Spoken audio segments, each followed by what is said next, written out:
इस जंगल में किसी भी पक्षी का कोई भी बच्चा उनके साथ नहीं रहेगा। वह एक दिन का होते ही अपने आप हमारे पास खींचा चला आएगा। रहस्यमयी गुफा। एक दिन मिट्ठू तोता ड्रीमलैंड जंगल से सैर के लिए निकला और घूमते घूमते गोल्डी के जंगल ब्लूलैंड पहुंच गया। कुछ मिनटों के बाद उसको पेड़ की डाली पर एक मैना बैठी हुई नजर आई। वो भी उसके पास जाकर बैठ गया। हेलो मैना, मेरा नाम मिट्ठू है और तुम्हारा? मिट्ठू, मेरा नाम चिंकी मैना है। तुमको पहले यहाँ कभी नहीं देखा? किसी और जंगल से हो क्या? हाँ, मैं ड्रीमलैंड से आया हूँ। एक बात तो बताओ, यहाँ पक्षियों में एक भी बच्चा क्यों नहीं है? सभी बड़े पक्षी हैं। तुमको टाइम आने पर सब पता चल जाएगा। चाहो तो कुछ दिन यहाँ रुक सकते हो। यहाँ मेरा कोई भी दोस्त नहीं है। उस दिन के बाद से मिट्ठू और चिंकी खुशी खुशी वहाँ रहने लगे। एक दिन चिंकी ने एक अंडे को जन्म दिया, जिसे देखकर मिट्ठू बहुत खुश हुआ। मिट्ठू, अब तुमको सच बताने का टाइम आ गया है। हमारे इस जंगल में एक रहस्यमयी गुफा है। जंगल में जब भी किसी पक्षी के अंडे से कोई बच्चा निकलता है तो वो अगले दिन अपने आप खींचकर उस गुफा के अंदर चला जाता है और कभी वापस नहीं आता। तो फिर उसके माँ बाप उसको ढूंढने गुफा के अंदर क्यों नहीं जाते? कितने ही पक्षियों ने कोशिश की, लेकिन वो गुफा जिसको चाहती है वही उसके अंदर जा सकता है। इसलिए उसके अंदर आज तक कोई नहीं जा सका और उस गुफा का रहस्य आज तक रहस्य ही है। इसलिए कहती हूँ, हमारा बच्चा पैदा होने से पहले ही यहाँ से चलो। हम कहीं नहीं जा रहे, हमारा बच्चा हमारे साथ यहीं रहेगा, तुम फिक्र मत करो। मिट्ठू ने चिंकी की बात नहीं मानी और फिर वो वहीं रहकर अंडे की देखभाल करने लगा। कुछ दिन बाद जब अंडे से बच्चा निकला तो दोनों बहुत खुश हुए।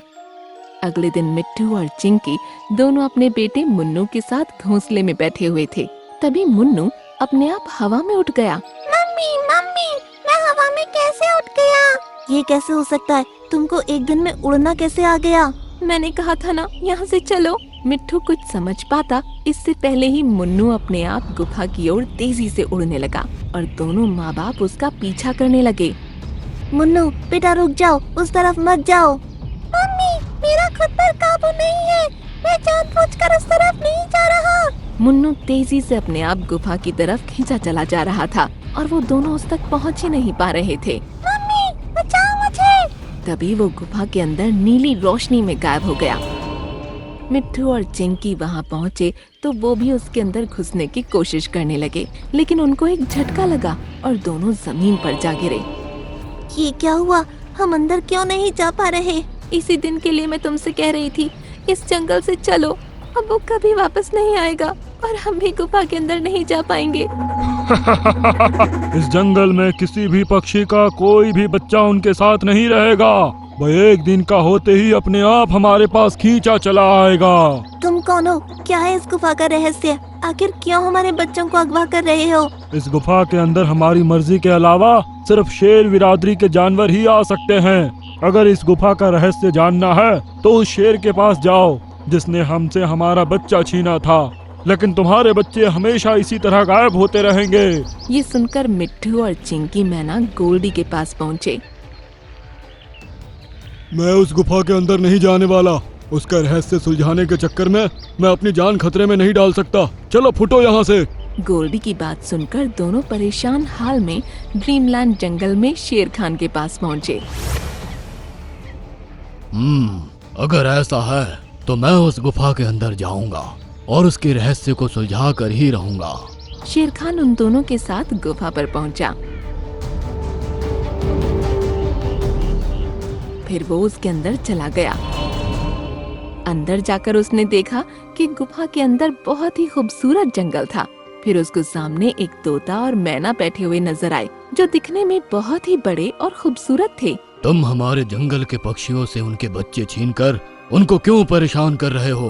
तुम्हारी इस गुफा का क्या रहस्य है? तुम वो शेर नहीं हो, वो तो कोई और था। हाँ, मैं इस जंगल का राजा नहीं हूँ। मैं ड्रीमलैंड जंगल से आया हूँ, लेकिन तुम मुझे अपनी समस्या बता सकते हो। ये रहस्यमय गुफा इसलिए कहलाती है कि यहाँ सिर्फ हम जैसे पक्षी ही रहा करते हैं। हमारे अलावा यहाँ कोई नहीं आ सकता। लेकिन हमारी बदकिस्मती है कि शेर बरादरी के जानवर यहाँ अपनी मर्जी से आ सकते हैं एक दिन हम दोनों अपने बच्चे के साथ खेल रहे थे, तभी एक शेर यहाँ आया। उसको हमारा बच्चा इतना पसंद आया कि वो उसको अपने मुंह में दबाकर ले गया।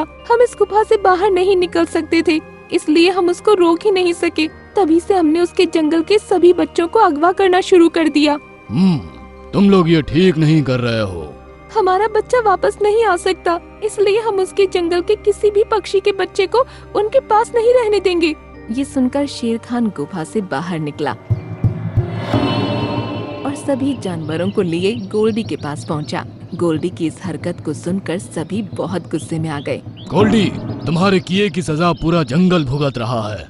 एक छोटे से तोते के बच्चे को खाने में तुमको जरा भी शर्म नहीं आई?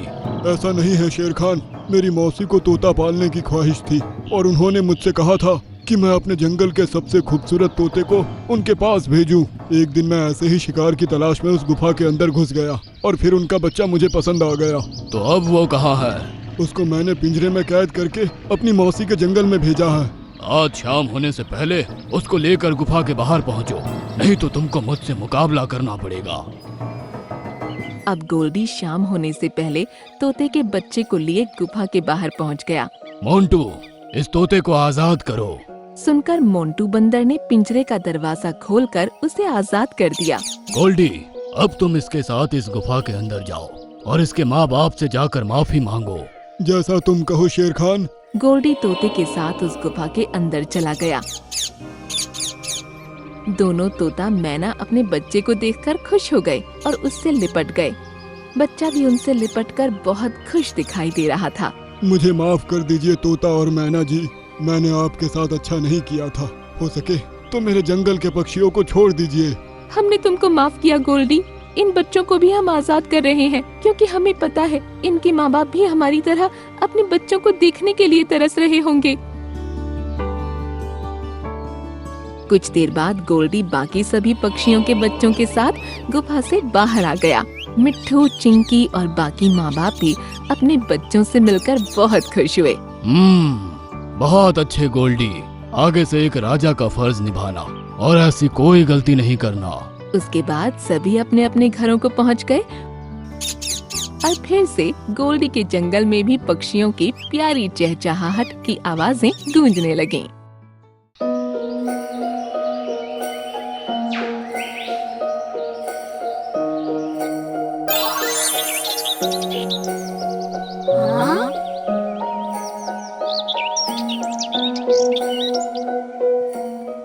अरे वाह, कितने प्यारे फ्रूट्स हैं। इनको मैंने पहले क्यों नहीं देखा। चलो अब देख लिया है तो इसे खाकर देखते हैं कि ये कैसा है। मैं भी तो जरा इसका स्वाद देखूं।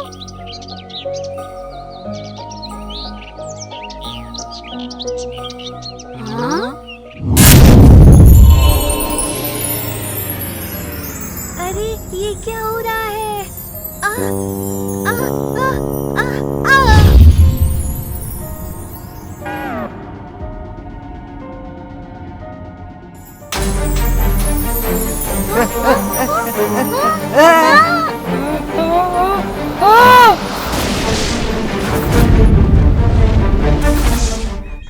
जंगल में चारों तरफ कोहराम मचा हुआ था। हर जानवर परेशान नजर आ रहा था।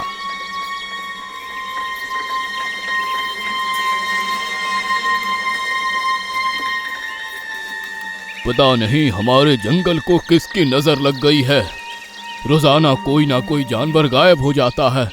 लेकिन शेर खान, मैंने एक बात पर गौर किया है। जो भी जानवर गायब हुआ है वो आखिरी बार रहस्यमयी दरवाजे के बारे में बात करता हुआ पाया गया है।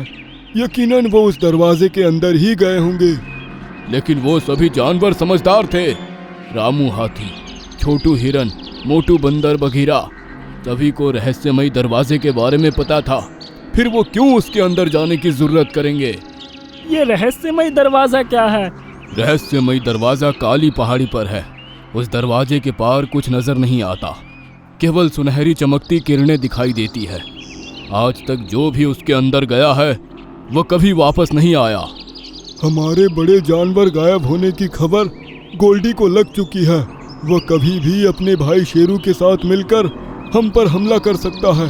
आप दो शेरों का मुकाबला कैसे करेंगे? एक राजा होने के नाते हार मानना मुझे शोभा नहीं देता। मैं उनसे आखिरी दम तक लड़ूंगा। मीठू तोता ये सुनकर परेशान हो चुका था। वो उन जानवरों को ढूंढने के लिए अगली सुबह रहस्यमयी दरवाजे की तरफ उड़ चला।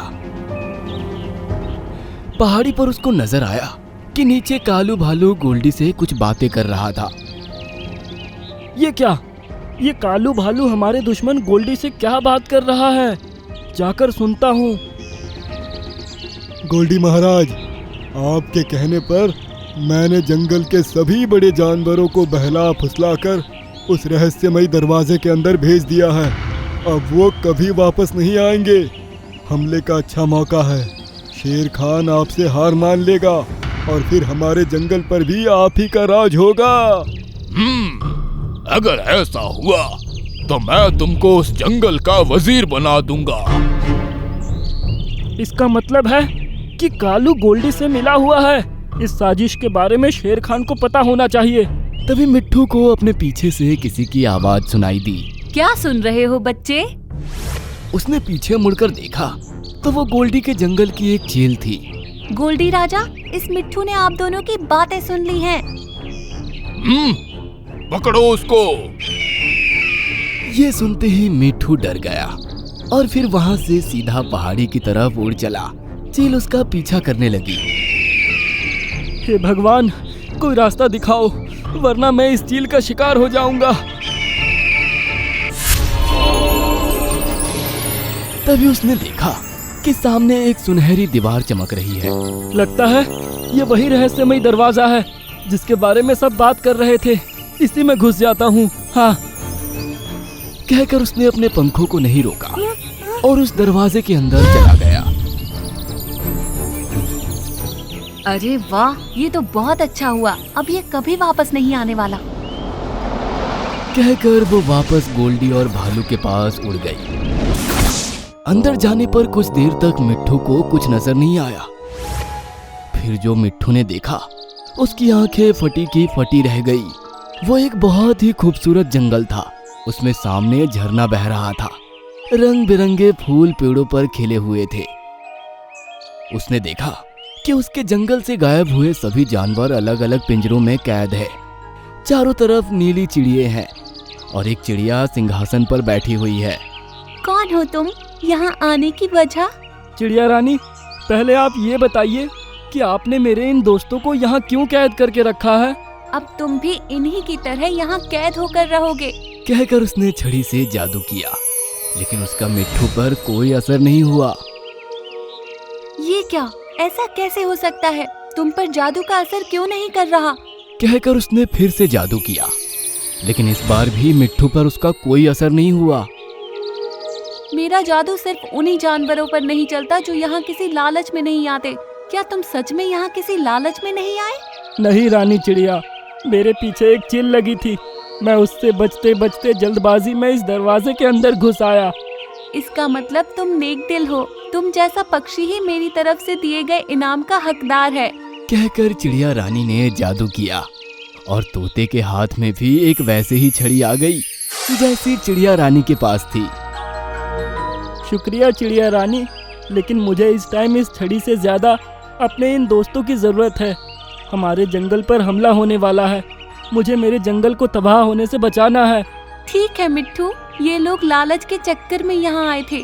मैं इनको कभी नहीं छोड़ती, लेकिन तुम्हारे कहने पर इनको रिहा कर रही हूँ। कहकर चिड़िया रानी ने उन सभी जानवरों को भी पिंजरे से आजाद कर दिया।